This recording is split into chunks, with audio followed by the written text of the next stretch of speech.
Hello everyone, welcome back to HardReset.Info channel.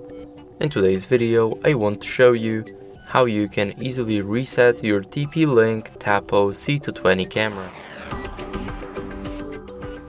So first, take it into your hands and now tilt it all the way up.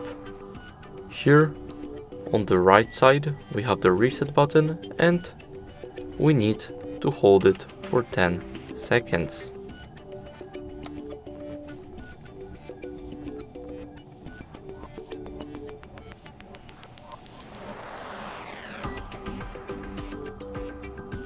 Reset successful. Rebooting camera. As you guys can see, the reset was successful. And that's it. Thank you guys for watching. Make sure to leave a like, subscribe, and see you in the next video. Bye.